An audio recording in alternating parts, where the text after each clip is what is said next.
अस्सलाम वालेकुम नाजरीन, मैं हूं आपकी होस्ट नदा मलिक और आप देख रहे हैं स्नो एक्सप्रेस न्यूज। चलते हैं आज की इलाकाई खबरों की जानिब। उमकोट से रिपोर्ट उल्फत फिदा हुसैन हैदरी की। उमकोट गुर्बत की खानी, 4 मौजूर अफराद 2 वक्त रोटी के लिए परेशान।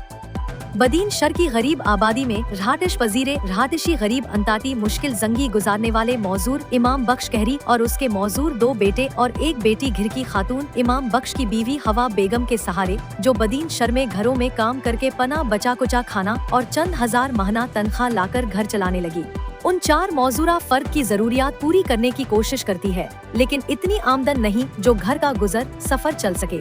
गैर सा रोज बीमार हो जाते, काम पर ना जाते तो भूखा रहना पड़ता है। आने हुकूमत वक्त और मुखियार हजरात से माली मद्दामदा की अपील करते हैं। घर की कहानी सुनते हैं माजूर इमाम बख्श और उनकी बीवी हवा बेगम की ज़बानी।